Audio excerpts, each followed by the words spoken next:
오늘은 복음편지 네 번째 만남, 왜 우리에게 예수만 길이 되는가. 요한일서 3장 8절 우리 말씀을 봉독하겠습니다. 죄를 짓는 자는 마귀에게 속하나니 마귀는 처음부터 범죄함이니라. 하나님의 아들이 나타나신 것은 마귀의 일을 멸하려 하심이니라. 오늘 우리 이제 복음편지 네 번째 시간인데, 이 복음편지는 1과부터 10까지 이렇게 연결되어 있습니다. 그래서 이제 우리 네 번째 만남에서는요, 네 번째 만남까지는 주제가 그래요. 어떻게 우리가 하나님을 만날 수 있는가. 다섯 번째부터 이제는 10번째까지는 어떻게 우리가 하나님을 누릴 수 있는가, 그런 관점입니다. 그래서 1번 첫 번째에서 네 번째까지를 우리가 좀 정리하는 것이 좋겠다 싶어요. 먼저 첫 번째 만나면 왜 우리 인간에게 행복이 없는 이유를 얘기했어요. 인간에게는 쾌락은 있지만 절대적이고 영원하고 완전한 행복이 없어요. 그러면 왜 인간은 그렇게 행복을 위해서 그렇게 발부둥치며 오늘 또 열심히 저렇게 노력하고 살아가는데 행복이 없는가? 인간의 행복이 없는 이유는 이 근본적 문제가 있는 겁니다. 이걸 우리는 창세기 3장 문제라고도 하지요. 이 근본 문제가 뭐예요? 나무가 땅을 떠나면 죽듯이, 물고기가 물을 떠나면 죽듯이 생명의 근원 되시는 하나님을 떠나버린 거예요. 이걸 성경은 뭐라 그러냐면요, 원죄라 그럽니다. 이 죄 때문에 인간은요, 자신도 모르게 사단의 운명에 장악되어서 일평생 마귀의 종노를 합니다. 그래서 이 근본 문제를 우리가 첫 과에서 말씀드렸고, 두 번째 만남에서는 왜 인간은 하나님을 만날 수 없는가.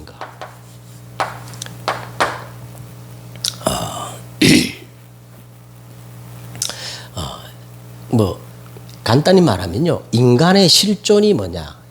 인간의 실존은 한마디로 말하면 에베소서 2장 1절입니다. 허물과 죄로 지금 어떻게 해요?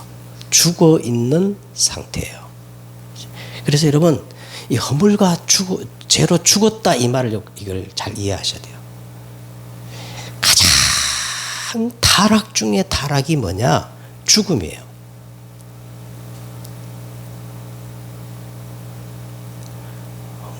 좀 쉽게 설명하십시다. 부모님이 자식을 낳았는데 너무 사랑하잖아요. 근데 그 자식이 불의의 사고로, 예를 들어 교통사고나 어떤 사고로 죽었다 하십시다. 그러면 그 부모는 자식을 땅에 묻는 게 아니라 가슴에 묻어요. 그게 어떤 면에서요, 부모 입장에서 가장 타락이에요. 그 인간이 그렇게 됐다는 거예요. 이걸 우리는 뭐라 그러냐면요, 전적 타락이라 그럽니다. 죽음보다 더 타락이 없어요. 생명의 근원 대신 하나님을 떠나서 우리 인간이 하나님의 생명을 상실해 버렸다니까요. 그러면 사람이 딱 죽으면 그때부터 어떻게 해요? 시체, 생명이 떠난 이 시체에 어떤 일이 벌어지죠? 부패. 그래서 이걸 뭐라 그러냐면 전적 부패라 그래요. 전적 부패.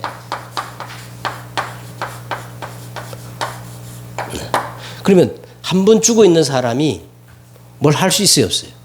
없어요. 이걸 전적 무능이라 그래요. 그래서 우리가 에베소서 2장 1절 허물과 죄로 죽었다, 이 말을 정말 이걸 이해하셔야 됩니다. 이게 이해 안 되면요, 이 정확한 복음을 이해할 수가 없어요. 정확한 복음. 그래서 세 번째 만남이 뭡니까? 세 번째 만남이 어떻게 우리는 그러면 하나님을 만날 수 있는가? 그래서 인생은 막 종교로, 선행으로, 열심으로, 지식으로 하나님을 만나려고 끊임없이 노력하지만 하나님을 만날 수 없어요. 그게 이제 이 두 번째 만남입니다. 왜 인간은 하나님을 만날 수, 왜 다른 종교로 구원을 못 받냐 이 얘기거든요. 그래서 인간에게는 길이 없기 때문에 누가 길을 내신 거예요?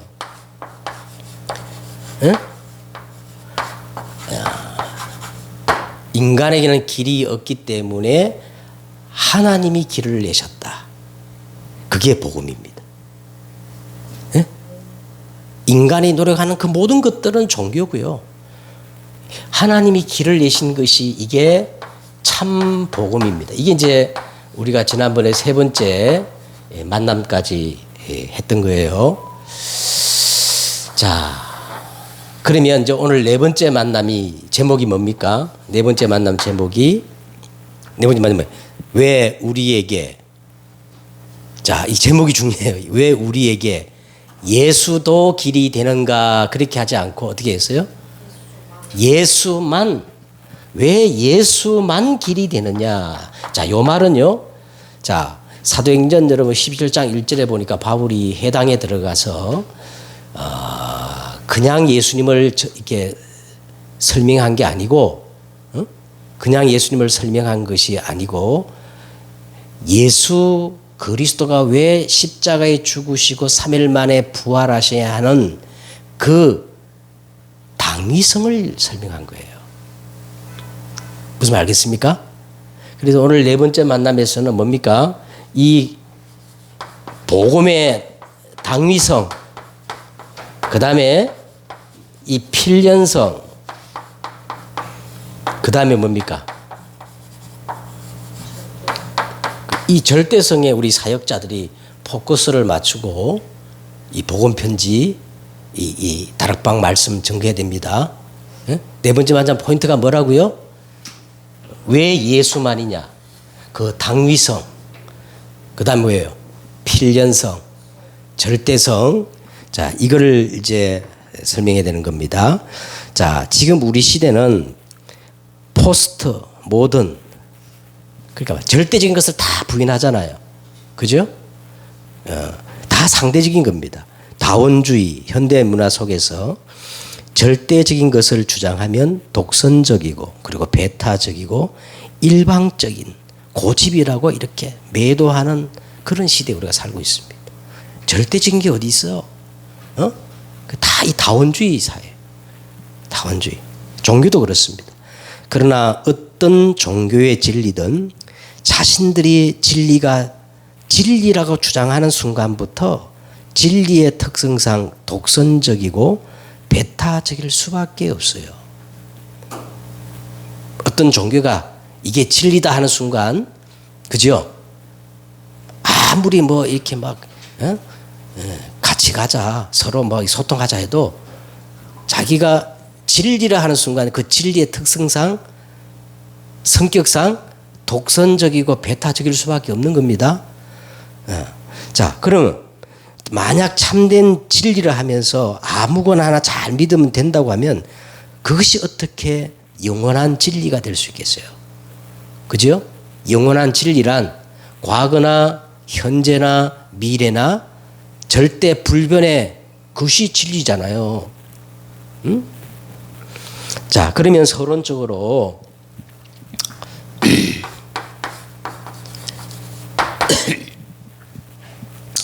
대부분 사람들은 구원과 삶을 구분하지 못하고 있어요. 이 구원 그리고 이 삶을 구분하지 못하고 자꾸 이 하나라고 생각하자. 동일시해가 자꾸 이 문제가 오는 거예요. 착각이 오는 거예요.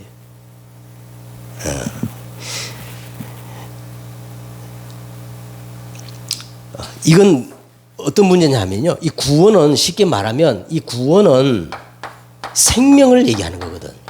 삶이란 것은 내가 어떻게 살아야 할 것인가, 이게 삶이 아닙니까? 근데 생명과 내가 어떻게 살아야 되는 삶은 사실 구분적으로 생각해야 돼.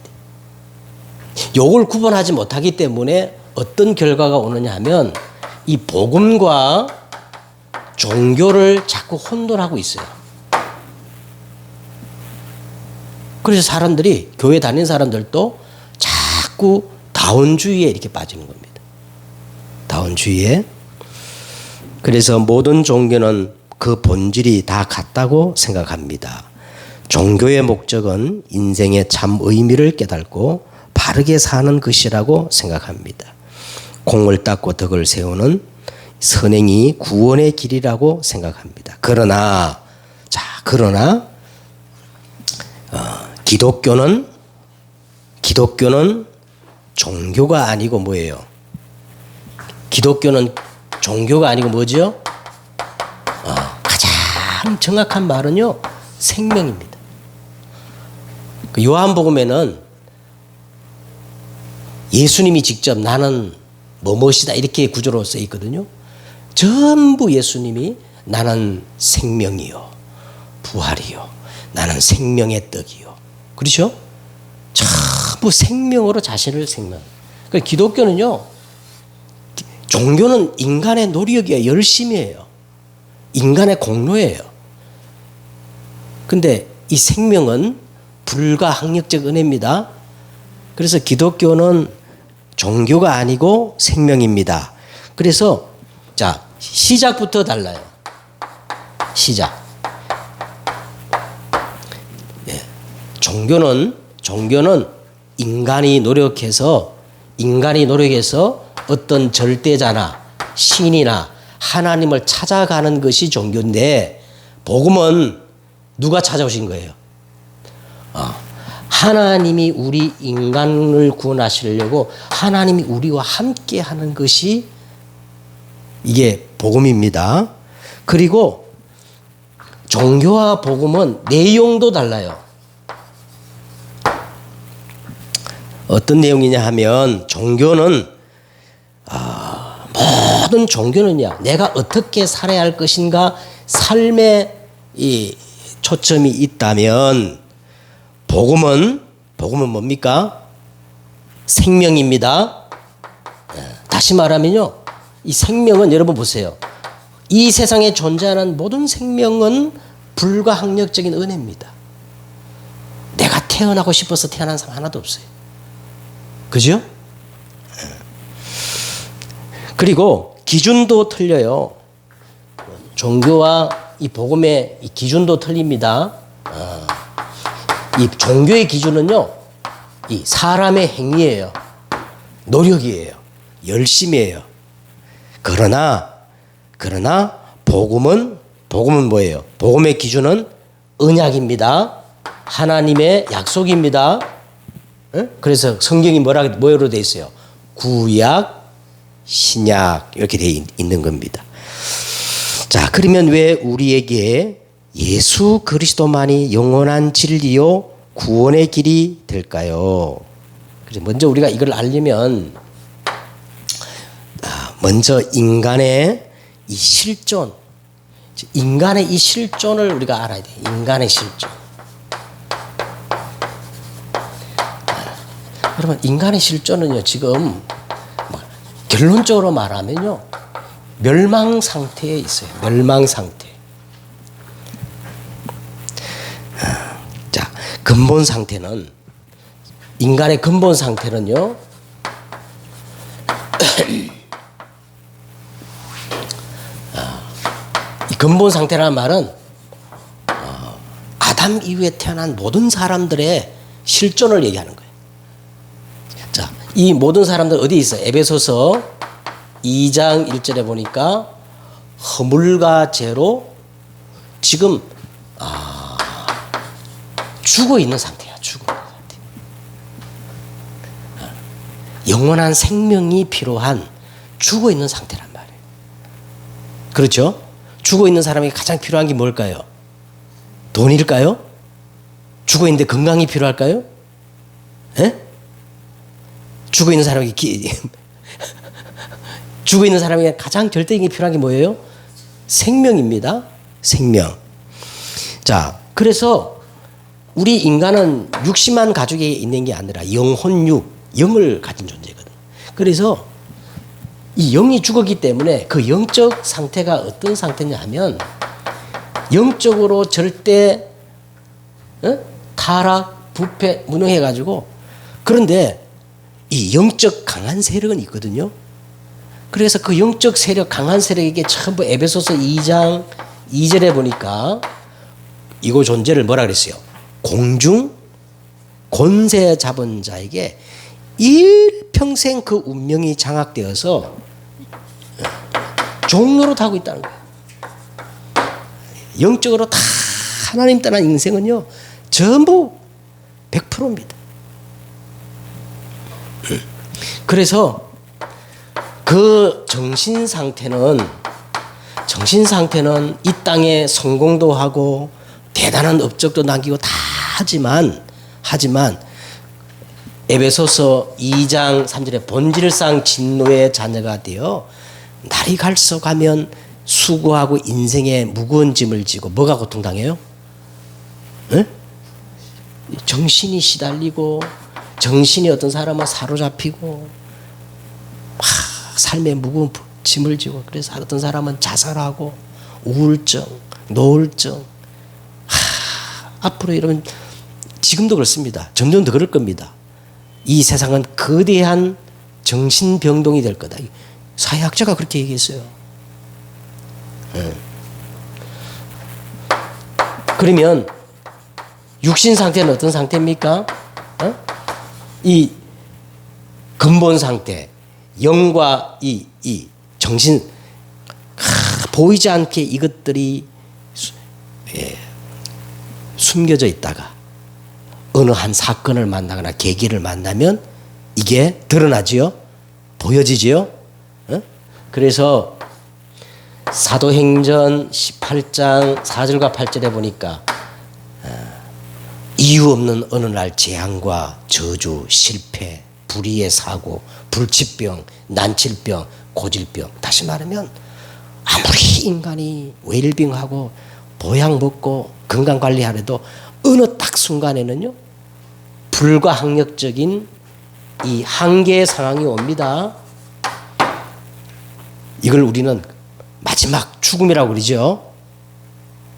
안 죽는 사람 있어요? 아무리 내 주먹을 믿고 나는 하나님 필요 없다 하는 사람도 반드시 이 한계상에 직면합니다. 그렇죠?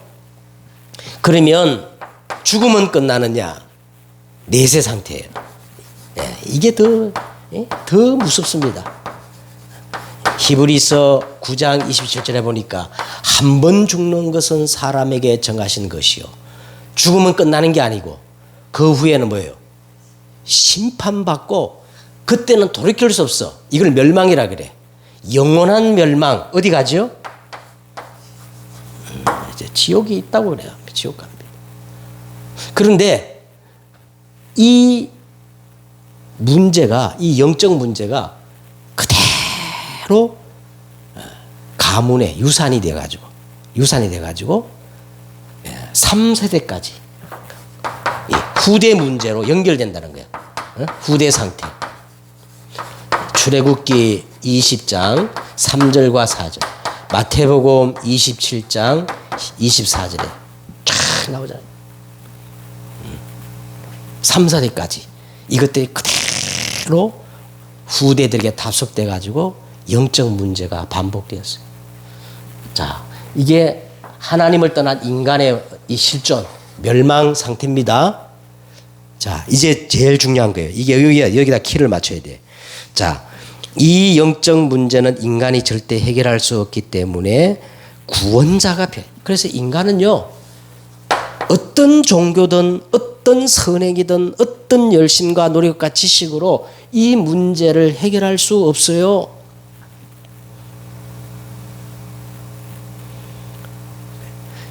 실존주의 철학자 쇼펜하우어는 이걸 봤기 때문에 뭐라 그랬어요? 인간은 태어나지 않은 게 가장 좋다는 거예요. 태어났으면 이것저것 다 이 썸맛을 보지 못하고 빨리 죽는 게 낫다는 거예요.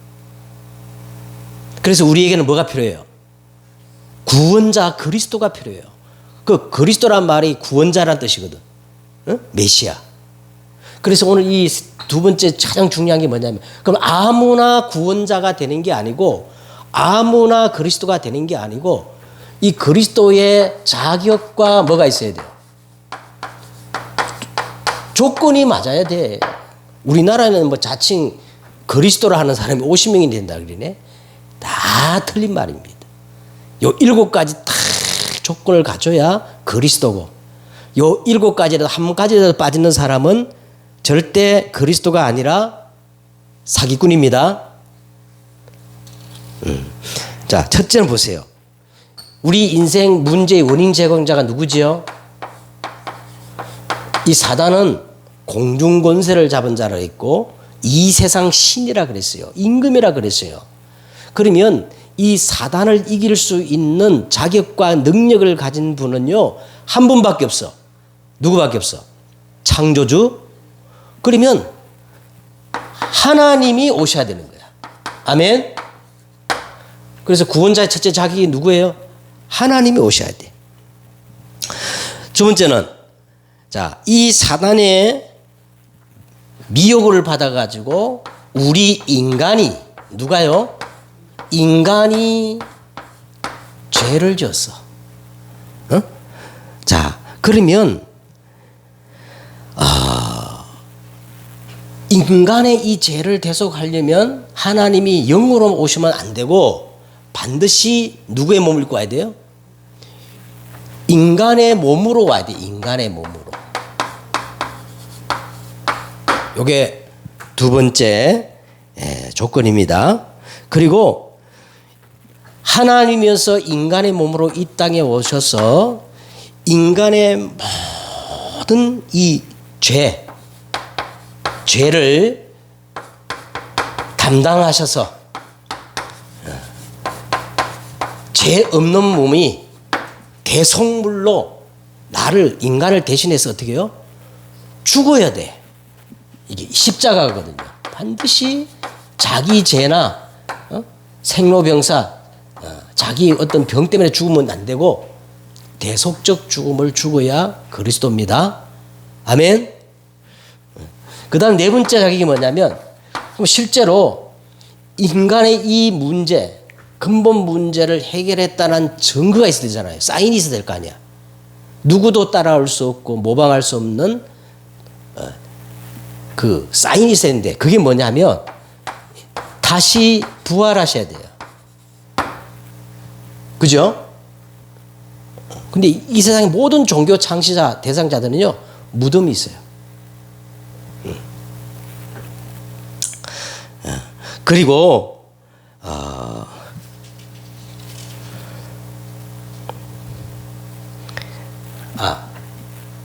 내가 한 가지 빠뜨렸는데, 자, 인간의 몸으로 오되, 여기서 세 번째 뭐냐면, 죄 없는 몸으로 오셔야 되기 때문에, 원죄와 자범죄, 죄 없는 몸으로 오셔야 되기 때문에 반드시 남자의 후손이 아니고 누구의 후손으로 와야 돼? 여자의 후손으로 와야 됩니다. 그리고 죄 없는 몸으로 대속적 죽음을 줘요. 십자가. 그리고 우리 인생의 모든 문제를 해결했다는 그 증거로 부활하셔야 됩니다. 응?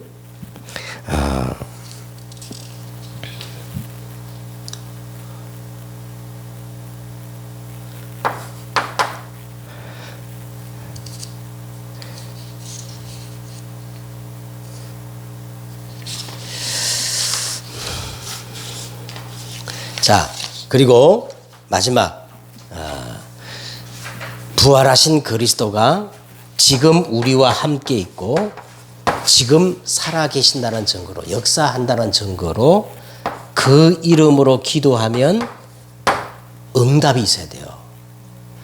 이렇게 요 6가지 조건을 딱 갖춘 사람이 구원자 그리스도의 자격과 조건을 갖춘 분인데, 이 6가지 자격과 조건을 갖춘 분은 이 인류 역사상, 이 지구 역사상 딱 한 분밖에 없어요. 그분이 누구죠? 예수님이에요. 예수. 그래서 우리는 예수를 뭐라 그래요? 그리스도, 메시아, 구원자, 그리스도라고 그럽니다. 자, 요거를 딱 가지고 이제 한번 보세요. 오늘 이제 본론, 이제 우리 사역자들이 이걸 딱 가지고, 이 복음편지는 원저자가 읽어만 주도록 했어요. 너무 막 파고 들어가지고 과대 해석할 필요 없어. 여기에 다 담겨져 있기 때문에. 그래서 내가 이런 사전 이런 마인드를 딱 가지고 이 복음 편지를 같이 읽으면서 성경을 찾아 하면서 이게 풀어주면 돼. 이렇게 포럼하면서. 자, 보세요. 읽겠습니다. 왜 우리에게 예수만 길이 되는가? 대부분 구원과 삶을 구분하지 못하고 있습니다. 모든 종교는 다 똑같다고 생각합니다. 선을 행하는 것이 마치 종교의 목적이라고 생각합니다. 공을 닦고 덕을 세우는 것이 구원의 길이라고 생각합니다. 기독교는 종교가 아니고 뭐라 그랬어요? 생명 그 자체이다. 응? 종교는 사람이 만들었지만 복음은 하나님이 주신 것입니다. 종교는 사람이 찾아가는 것이지만 복음은 하나님이 오신 결과입니다. 종교는 사람의 행위가 기준이지만 복음은 하나님이 구원의 기준입니다. 두 번째, 구원받지 못한 자의 멸망 상태를 모르기 때문에, 진짜 인간의 실존을 모르기 때문에 자꾸 다른 것을 추구하지, 인간의 문제가 정확히 보이면 그때 답이 보이는 거예요. 원죄는 구원받지 못한 상태를 말합니다. 그랬어요. 이 원죄. 그 뜻은 창세기 3장에 출현한 사단에게 그대로 장악된 상태를 말합니다. 멸망 상태는 무슨 상태입니다. 그 영은 사단의 영을 받은 상태고 사단의 영향을 받은 저주받은 영혼입니다. 그래서 자연히 우상 숭배, 제사, 부적, 굿, 점, 미신, 잡신, 종교 등으로 고난받다가 멸망당합니다. 그 정도가 아니고 현실적으로 자꾸 실패하고 그래요. 그 가운데 3, 4대까지 이런 문제가 답습되어집니다. 정신병, 악신 들린 병, 이름 모를 병으로 육신이 시달리고, 그리고 결국 어디 가게 되지요? 지옥 가는 게 돼. 지옥 가게 돼. 자, 세 번째. 그러면 구원 받는 자의 단 한 분뿐인 예수 그리스도, 이게 구원자의 자격과 조건이에요. 자, 첫째, 사단 권세를 이길 권세를 가져야 합니다. 반드시 인간의 몸을 입고 오셔야 합니다. 그러나 죄가 없어야 합니다. 아담의 후손이 아니어야 합니다. 죄의 대가로 몸이 어떻게 해요? 반드시 대속적 죽음을 죽어야 된다는 거예요. 그 다음에 그 하나님이라는 증거로, 그리스도라는 증거로 반드시 어떻게 해요? 부활해야 한다. 그분이 바로 예수 그리스도입니다. 예수 그리스도는 참 하나님이시며 참 하나님이신 예수 그리스도만이 사단 권세를 멸할 수 있고 우리를 구원할 수가 있습니다. 그래서 이제 빌립보서 2장 디모데전서 2장 4절이죠. 거기 보면은 하나님은 한 분이시요 하나님과 사람 사이에 중보도 한 분이시니 곧 참 사람이신 예수 그리스도만이 우리 인생의 중보자가 되어서 하나님 만날 길을 여시고 사단의 권세를 깨뜨리시고 죄와 사망의 법에서 해방시키는 분이라고 그랬어요. 그래서 그 예수님은 지금도 하나님 보좌 우편에서 만물을 통치하고 계시기 때문에 그 이름으로 기도하면 현실로도 어떻게 된다고요? 증명되고 있습니다. 그래서 네 번째, 구원이라는 거 딱 정리합니다. 이때 구원이라는 것이 뭐냐? 반드시 멸망받는 죄를 용서받고 거기서 해방되는 것이다. 구원이란 게 뭐예요? 현재 사단의 권세와 그 운명에서 벗어나는 것을 말합니다. 내세, 지옥, 천국 보좌에 앉는 겁니다. 현실로도 구원받은 증거가 열매로 나타납니다. 자, 그러면 오늘 마지막 뭐라 그랬어요? 우리가 오늘 봉독했던 요한일서 3장 8절을 이해할 수 있겠습니까? 하고 이제 요거를 딱 풀이해 줘야 돼요. 자, 첫째 보세요. 죄를 짓는 자는 그랬어요. 여러분, 우리 인생은 죄, 원죄, 조상의 죄, 자본죄 있잖아요. 그래서 이 죄를 해결하지 못하면 그 다음에 뭐 어떻게 된다고요? 누구에 속한다고? 여러분, 죄는 반드시 그 대가를 지불해야 돼. 근데 이 우리가 죄를 지으면 해결할 길이 없잖아요. 구약에는 양이나 염소를 잡아서 대속했지만, 그렇죠? 이 죄 문제를 해결하지 못하면 영적 문제에 사로잡힌다는 거예요. 요게 누구란 거예요?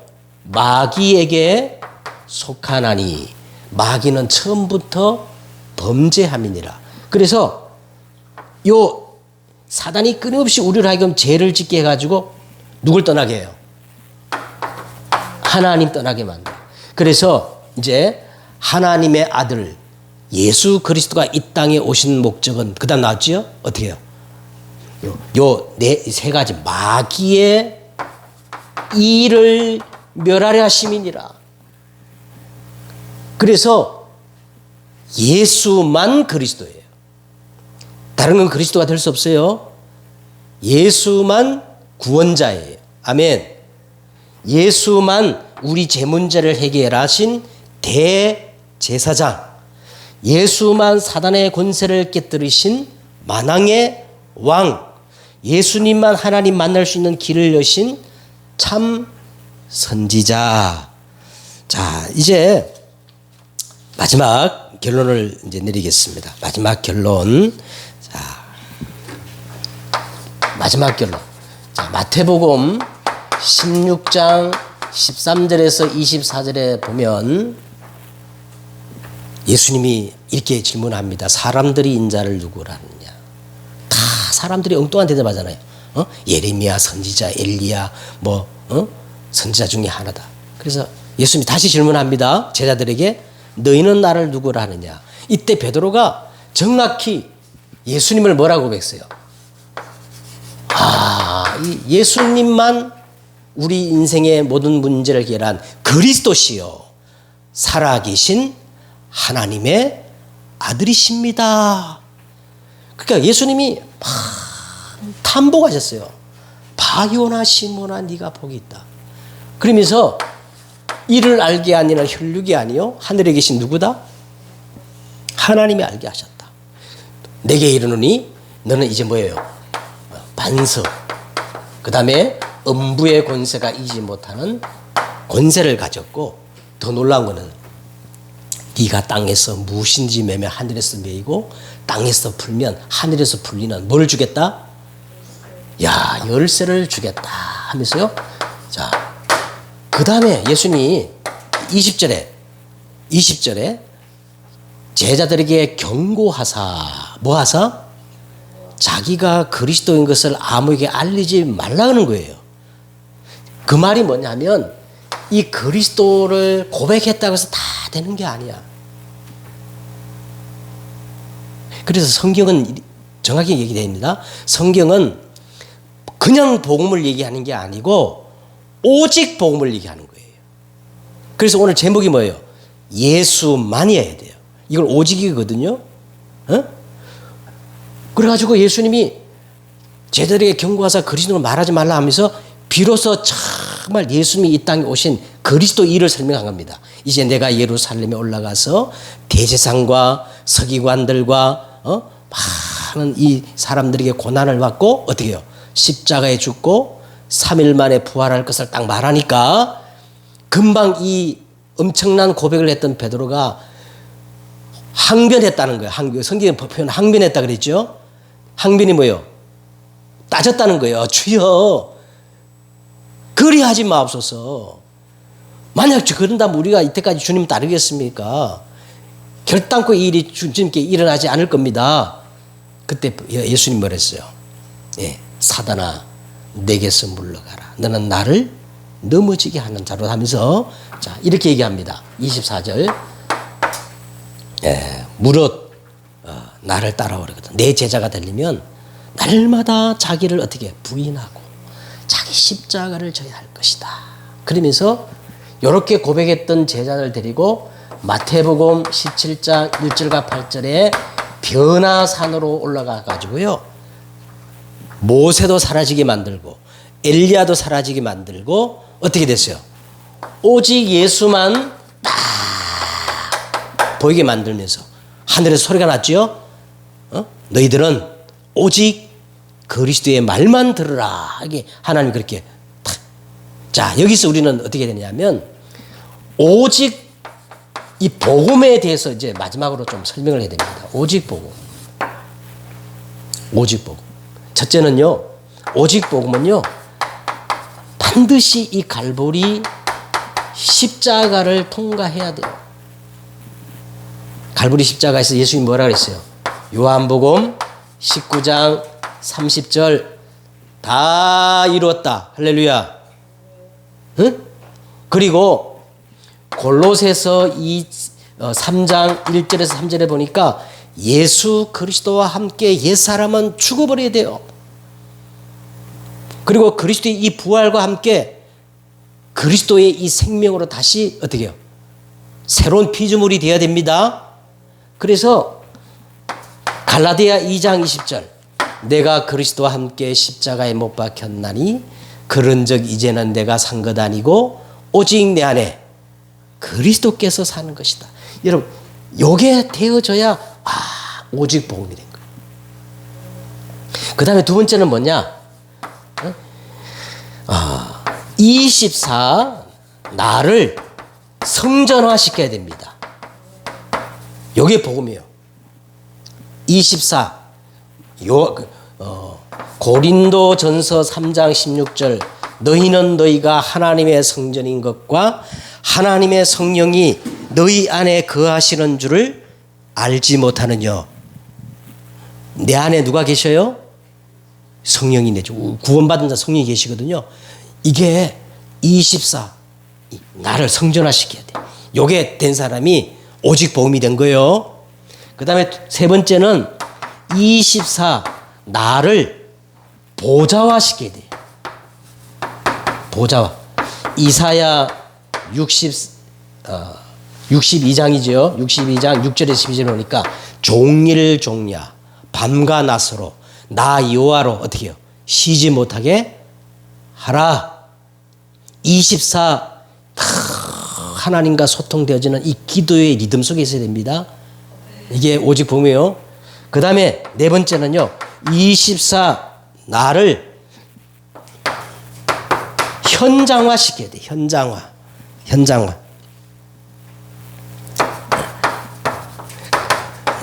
내가 육체 가운데 사는 것은 나를 사랑하사 나를 위하여 자기 자신을 버리신 하나님의 아들을 믿는 믿음 안에서 사는 것이니라.